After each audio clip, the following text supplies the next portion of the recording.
tiba. Saya kira orang gila pun mungkin tidak itu. Ya, apalagi kita orang diberikan akal sehat.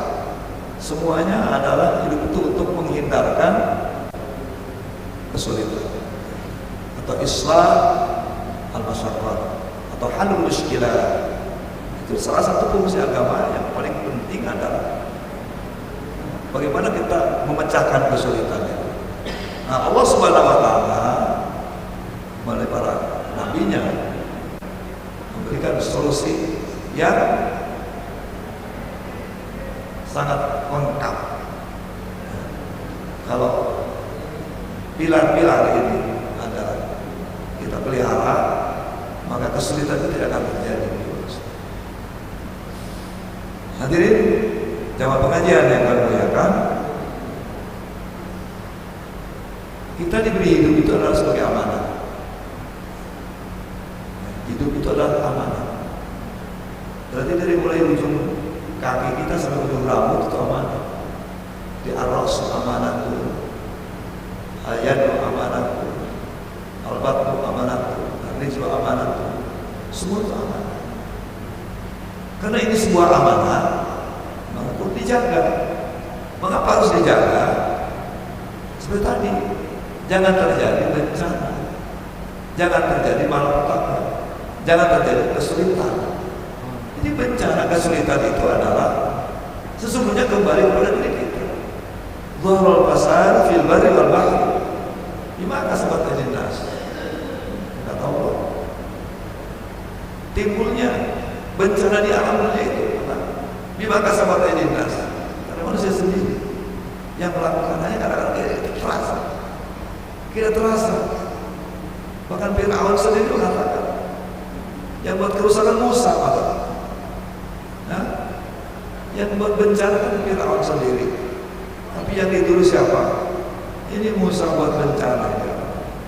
Ya begitu juga tentu nabi-nabi yang lain di awal dakwah mereka, termasuk Muhammad SAW. Ini akan membuat mencerai-beraikan bangsa Arab. Orang-orang Arab, ibu dan bapak dengan anaknya berpisah gara-gara Rasulullah SAW.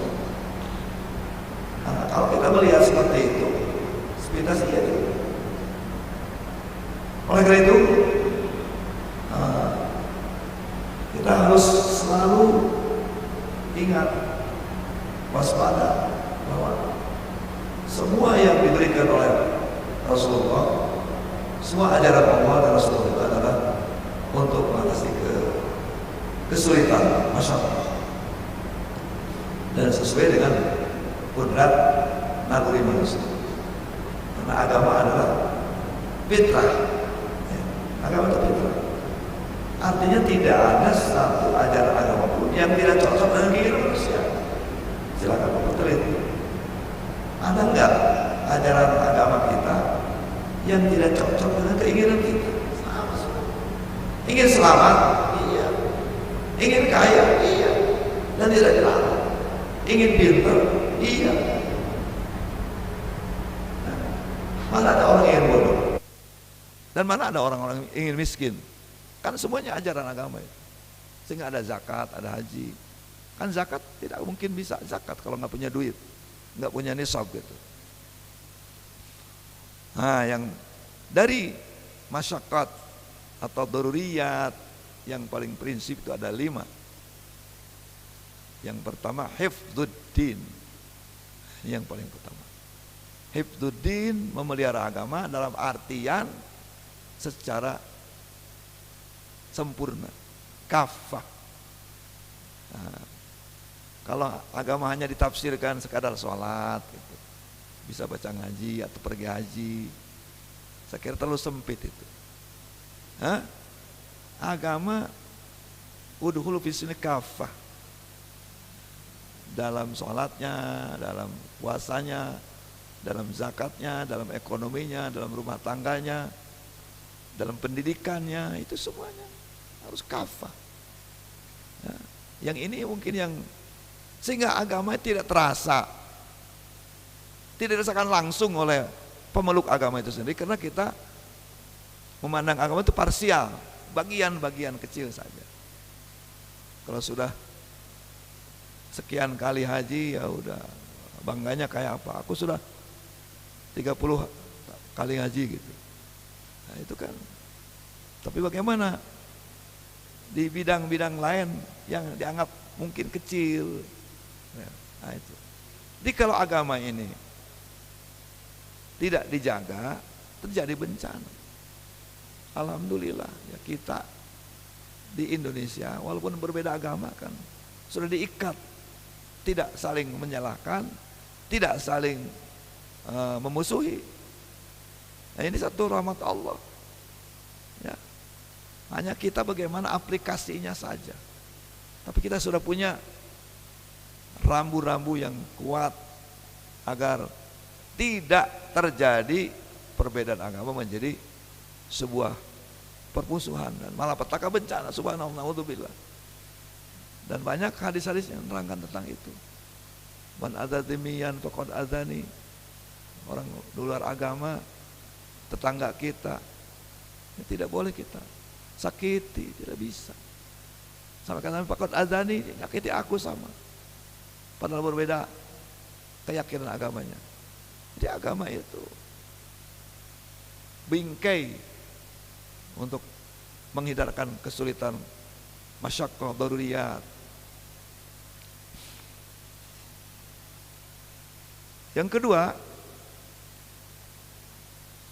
karena agama itu harus diterima oleh orang yang punya akal, harus kita pelihara akal.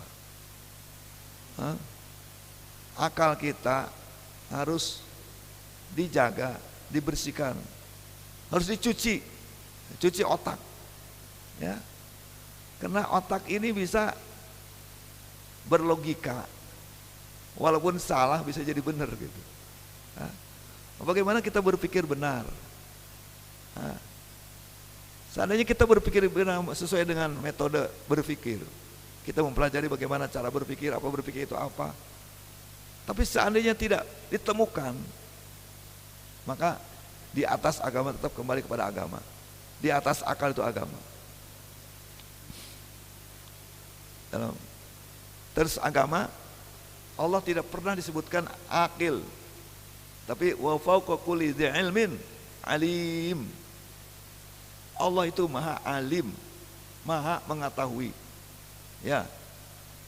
Tidak ada kalimat untuk Allah, Allah itu maha super jenius gitu. Tidak ada. Itu artinya ketika akal udah menetapkan dan sudah memutuskan sesuatu sesuai dengan rambu-rambunya, dengan fenomena-fenomena akal. Karena akal itu kan berdasarkan fakta data. Ya. Tapi ada yang mungkin harus kita perhatikan, ini kembali kepada agama. Karena akal kita nggak sampai, ya. Alhamdulillah saya ketemu seorang dokter, almarhum Idham Khalid namanya, orang Padang. Ketika saya menurut ilmu kedokteran, ya, dan mereka dokter senior, Pak Idham ini dokter senior, karena udah pensiun. Dia punya keyakinan agama yang kuat. Kata dia, menjelang saya dioperasi di Harapan Kita, berarti di rumah sakit yang spesialis jantung. Tapi ada kalimat yang menyentuh pikiran saya. Kata Pak Idham, Dokter Idham, ini ilmu kedokteran. Ilmu kedokteran yang saya pelajari, bahwa saudara harus dioperasi menurut rasio, menurut ilmu, sesuai dengan yang dia pelajari. Bahwa saya akan melakukan ini menurut ilmu saya, ilmu kedokteran, bukan ilmunya Allah.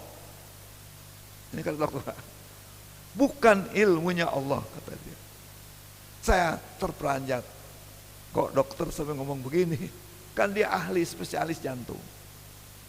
Tapi dia katakan ilmu dia bukan ilmunya Allah. Dengan bahasa yang halus, dok, boleh enggak saya mencari ilmunya Allah? Boleh enggak saya mencari ilmunya Allah saja? Alhamdulillah saya nggak jadi operasi, Pak. Suruh pulang. Saya sendiri nggak tahu, Pak. Alhamdulillah mungkin udah hampir 7 tahun, 8 tahun.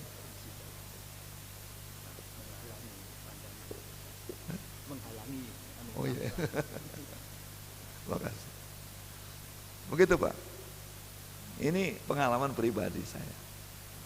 Jadi ketika orang tumpul, otaknya tumpul, keilmuannya nggak sampai. Wa fawqa lidzi ilmin alim. Ya gitu, Pak. Alhamdulillah, Pak. Sampai hari ini itu gara-gara itu aja. Karena dokternya ini bukan ilmu Allah, kata dia. Ilmu kedokteran secara sains, pengetahuan dibenarkan. Panjanglah cerita lain nanti. Hanya sekadar untuk meyakinkan saja bahwa kita menggunakan akal. Saya juga mengajarkan kepada anak aliyah teori berpikir, Pak. Otak kiri kanan saya ajarkan. Dan tidak ada dari kurikulum, nggak ada itu. Kurikulum SMA itu nggak ada itu. Tapi saya ajarkan ada otak kiri kanan, ada otak 8 itu saya ajarkan. Sehingga mereka nanti bisa berpikir, tapi tidak mentuhankan otak. Gitu. Ya, cara-cara berpikir saya ajarkan. Begini ya, urutan cara berpikir itu. Nah, gitu. Karena anak-anak sekarang kan banyaknya tidak berpikir, Pak. Ya, anak sekarang tamat SMA itu belum bisa berpikir. Atau tidak cerdas. Nabi katakan cerdas itu apa? Al-Qais mandana nafsahu wa amila lima badal maut. Cerdas konsep Rasulullah adalah orang yang bisa mengendalikan hawa nafsu. Mandana nafsahu. Itu mungkin susah dijabarkan oleh anak-anak ya. Tapi yang kedua, wa amila lima ba'dal maut. Nah ini, tahu apa yang akan terjadi besok. Anak cerdas bisa memprediksi, memperkirakan kehidupan 5 tahun lagi, 10 tahun lagi, 20 tahun akan. Cerdas. Anak sekarang sekolah aja. Mau jadi apa kok? Enggak, kehilangan idealisme. Masa depannya kayak apa? Silakan tanya bapak-bapak, anak-anak yang sedang remaja itu. Ini yang perlu amil 5 bulan, artinya mengetahui, memberikan prediksi, perkiraan, dugaan. Ini dugaan juga, Pak. Ya, tapi kan dengan pekerjaan kita sekarang, dengan kerajinan dia, atau sebaliknya dengan kemalasan dia, dengan kepintaran dia, kita sudah bisa memperkirakan anak kita kira-kira masa depannya kayak apa. Karena masa depan adalah masa lalu tambah sekarang. Kalau lalunya malas, sekarang malas, masa depan kira-kira apa? Dulu rajin, sekarang rajin, masa depan. Dulu pinter, sekarang pinter, masa depan. Karena ada juga yang dulunya pinter, sekarang jadi bodoh. Saya punya keheran-heranan, saya punya teman sekelas, Pak. Ketika di SD super pinter, juara-juara satu terus. Tapi ketika SMA jatuh sekolahnya, sampai kuliah nggak bisa naik tingkat, sampai drop out terus, sampai sarjana muda aja nggak selesai. Ya, udah almarhum. Jadi memelihara akal itu dengan cara diberikan rambu-rambu cara berpikir. Anak-anak dibawa kepada hal-hal yang rasional, boleh juga. Tapi juga emosional. Karena kecerdasan itu bukan hanya kecerdasan rasional, tapi juga kecerdasan emosional. Apa kecerdasan emosional adalah bagaimana bisa merasakan orang lain, perasaan orang lain ketika orang lain merasa sedih, merasa susah, tapi bisa merasakan. Kalau orang lain benci, kita merasakan orang benci. Ini juga kecerdasan namanya. Jadi kalau kita bahas tentang kecerdasan ini cukup panjang. Hadirin jamaah pengajian yang kami hormati, yang ketiga adalah memelihara jiwa kita. Dalam Islam, mati syahid itu mulia, tapi bunuh diri nggak boleh. Ya, iskariman, umut sahidan. Atau kita melakukan hal-hal yang membuat kita cepat dipanggil malakul maut gitu. Ingin mati lebih dahulu, tidak bisa. Yang ada paling-paling Allah ini makanatil hayatu khairan li. Kalau kita mau berdoa, ya Allah, seandainya hidup ini bagus, lebih bagus, panjangkan umurku. Tapi kalau seandainya matiku lebih baik, pendekkan umurku. Paling-paling begitu. Tapi sengaja bunuh diri nggak boleh. Karena memelihara jiwa termasuk darurat tadi. Maka diajarkan tidak boleh membunuh, tidak saling membunuh. Wala taqtulun nafsan allati haramallah. Bunuh orang itu ada qisas, ada diyat. Ini artinya supaya manusia punya jiwanya terhormat. Kematian manusia harus terhormat, jangan kayak kematian binatang. Kucing, anjing atau binatang kecil melata. Mati begitu saja. Tapi matinya terhormat. Makanya jiwanya dipelihara. Ketika mati dalam keadaan bagaimana? Nah, ini jiwa kita. Mudah-mudahan kita nanti ketika umur kita berakhir dalam keadaan husnul khatimah, ini menjaga jiwa. Nah, di dalam keadaan sulit bagaimanapun orang nggak boleh bunuh diri. Yang keempat adalah keturunan, hifdun nasab atau hidun nasal, melalui apa? Melalui perkawinan. Bayangkan Bapak sekalian, kalau agama tidak mengatur tentang perkawinan, hubungan keluarga, betapa kacau balonnya dunia ini. Ya, sementara udah ada undang-undang negara, udah undang perkawinan, udah agama udah jelas. Semua agama juga punya undang-undang keagamaannya, sah menurut agama masing-masing. Diperkuat dengan undang-undang negara, hukum positifnya. Ini untuk menjaga tidak terjadi malapetaka, permusuhan, memperebutkan anak, memperebutkan harta. Karena dengan perkawinan nanti ada warisan dan sebagainya. Dengan demikian akan tertib, manusia akan hidup nyaman, bahagia, tentram dengan diaturnya undang-undang perkawinan yang kita sudah miliki. Agama kita juga diperkuat dengan undang-undang negara, hukum positif. Yang terakhir ada hifdzul mal. Nah, ini juga dalam agama Islam harus dijaga harta kita. Dengan cara bagaimana? Wala taqulu amwalakum bainakum bil batil. Ketika kita makan jangan sekadar makan. Kita beli jangan sekadar beli. Ketika kita jual jangan sekadar jual. Ada undang-undang perdagangan. Ada undang-undang jual beli. Ada undang-undang gade. Ada ketentuan pinjam meminjam. Ada ketentuan kalau orang sulit bagaimana cara menolongnya. Semuanya untuk tidak adanya aturan tentang harta itu. Tidak terjadi darurat tadi. Tidak terjadi kesulitan. Dengan perdagangan kita saling menolong. Dengan perdagangan jual beli kita saling membantu. Karena ada orang punya uang tapi nggak punya beras. Ada orang punya beras tapi nggak punya uang. Ya kita kan gampang. Saya minta berasnya, ini uang, tuker. Makanya dikatakan dagang itu adalah barter kalau dulu. Sebelum ada uang di dunia ini, jual beli itu barter. Kambing mungkin ditukar dengan beras, pisang ditukar dengan ayam. Dulu kan begitu. Itu tolong menolong. Jadi hakikatnya perdagang tolong menolong. Bukan kayak sekarang. Sekarang itu garong, rampok. perdagangan jadi rampok. Ya, saya pernah menyimpan uang sekian, hampir 20 jutaan gitu. Pas diambil hanya tinggal 5 juta. Kemana uang saya? Harusnya di atas 20 juta. Wah, saya ini rampok. Nah, ada asuransi yang gitu.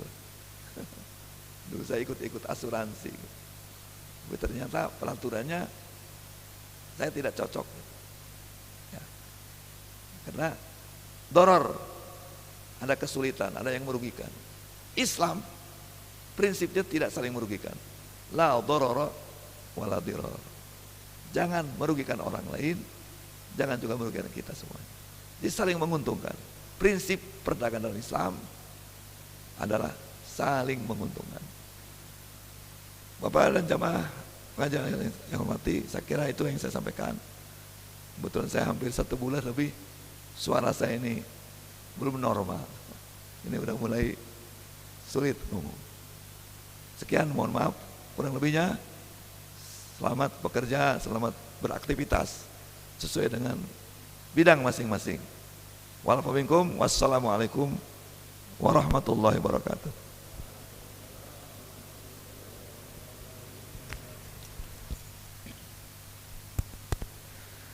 Syukur alhamdulillah, hadirin peserta kuliah subuh Ahad pagi, baik yang offline maupun offline, yang insyaallah dirahmati oleh Allah Subhanahu wa taala.